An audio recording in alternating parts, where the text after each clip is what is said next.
নীলাচল নিবাসায় নিত্যায় পরমাত্মনে বলভদ্রা সুভদ্রাভ্যং জগন্নাথায় তে নমো।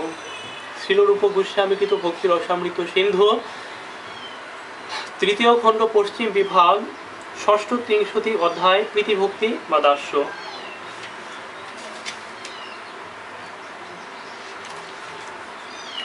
তো নিত্য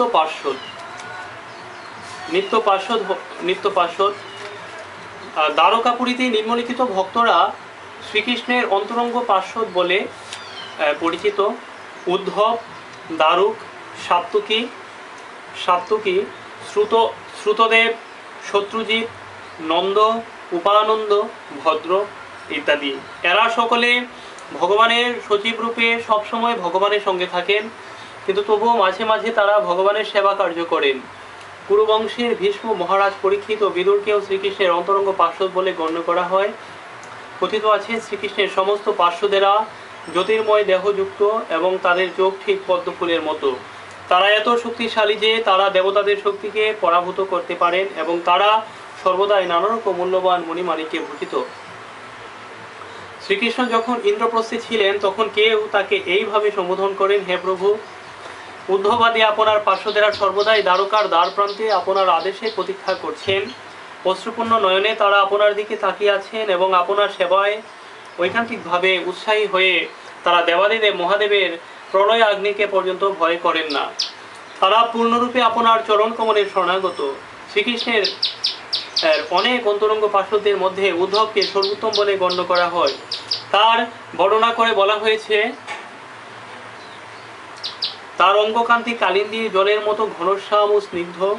তিনি নিরন্তর শ্রীকৃষ্ণের প্রসাদী মালা ধারণ করে থাকেন। তার বস্ত্র শ্রীকৃষ্ণের বসনের মতো পীতবর্ণ। তার বাহুযুগল অর্গলের মতো দীর্ঘ ও স্থূল।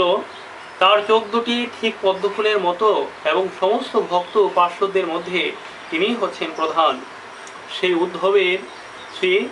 সেই উদ্ধবের চরণ কমলে আমরা আমাদের সশ্রদ্ধ প্রণতি নিবেদন করি। শ্রীকৃষ্ণের দিব্য গুণাবলী বর্ণনা করে উদ্ধব বলেছেন, আমাদের প্রভু ও আরাধ্য বিগ্রহ শ্রীকৃষ্ণ দেবাদিদেব মহাদেব ও ব্রহ্মারও নিয়ন্তা। তিনি সমস্ত জগতের নিয়ন্তা, কিন্তু তবুও তিনি তার পিতামহ উগ্রসেনের আদেশ শিরোধার্য করেন। তিনি অনন্ত কোটি ব্রহ্মাণ্ডের অধীশ্বর, কিন্তু তবুও তিনি সাগরের কাছে স্বল্প পরিসর দ্বারকা ভূমি ভিক্ষা করেছিলেন। যদিও তিনি জ্ঞানের সাগর, তবুও কখনো কখনো তিনি আমার সঙ্গে পরামর্শ করেন। তিনি এতই মহান উদার, তবুও তিনি একজন সাধারণ মানুষের মতো বিভিন্ন কর্মে লিপ্ত থাকেন। হরে কৃষ্ণ।